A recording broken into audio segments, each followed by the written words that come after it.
Izin Yuk, Pak. abis ini jaksa lagi boleh. Yuk. Izin Pak Siliong. Terima kasih Pak Ketua. Yang saya hormati Pak Bapak tidak bersalah, inosen.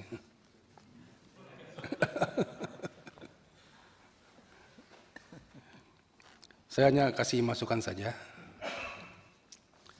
Tahun 2011-2015 itu, Polda Metro Jaya itu dari Direktorat Binmas itu coba menggalakkan restoratif justice. Dan hasilnya itu ribuan kasus di masyarakat yang tidak perlu berangkat menjadi laporan polisi ataupun ke pengadilan. Itu luar biasa. Kalau kita hitung-hitung penyelesaian perkara, kalau kasus ringan itu sekian belas juta biayanya ya. Kasus sedang itu sekian puluh juta. Kasus berat itu sampai hampir 100 juta. Itu bisa menghebat puluhan miliar, ratusan miliar uang penyidikan. Nah, namun sampai sekarang tentang RG ini belum juga dikukuhkan sebagai salah satu penyelesaian perkara yang paling baik ya. Karena prinsipnya masyarakat yang berperkara itu ingin masalahnya diselesaikan, dilaporkan kemanapun, ke RT, ke RW, apalagi sampai kepada aparat penegak hukum. Ingin masalahnya diselesaikan, bukan di sidang pengadilan kan. Sidang pengadilan itu terakhir saja. Ya, apalagi mereka tahu kalau sudah sampai ke proses penyidikan, sampai pengadilan, itu biayanya wow gitu. Ya, mereka hanya bisa pasrah. Ya, mau ke kiri, mau ke kanan, nggak bisa apa-apa itu. Nah, RG ini salah satu solusi di masyarakat untuk menjadi jalan keluar bagi masalah-masalah yang terjadi di lingkungan mereka. Ribut antar tetangga, walaupun di KUHP dimasukkan dalam penghinaan.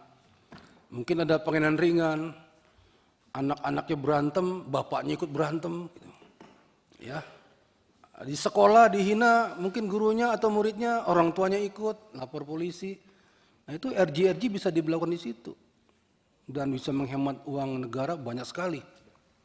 Apalagi yang sangat ya tidak baik ya, bahkan konyol dikatakan itu, harusnya diselesaikan secara RG, sampai ada penahanan segala. Biaya negara lagi di situ. Ya, kita sudah laksanakan banyak sekali yang bisa kita selesaikan di lapangan. Ribuan kasus, penghematannya puluhan ratusan miliar rupiah yang harusnya itu untuk penyidikan. Nah ini tolong di KUHP itu diberikan ruang yang cukup detail, cukup bisa dijelajahi oleh berbagai pihak masuk ke situ dengan mungkin berita acara yang singkat, mengikat, dan punya kepastian hukum. Walaupun itu mungkin di luar pengadilan ya. Nah ini disiasati oleh ahli nih. Pak Wayan bilang kan ahli. Tapi Mbak Insentius ini ahlinya ahli.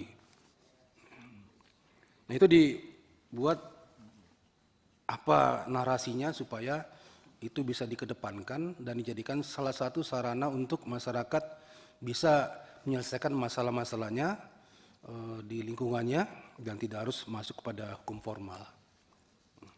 Yang kedua, masalah KUHP ini juga, kan kita sedang juga rame-rame nih membicarakan masalah undang-undang perampasan aset, apa masuk juga ke KUHP itu, masalah tata caranya dan lain-lain. Harusnya sih masuk. Ya, jadi saya sendiri sekarang sampai masih bingung ya. Beberapa ahli saya baca itu narasi-narasinya tentang perampasan aset itu masih kabur semua. Ya, aset yang mana yang dirampas?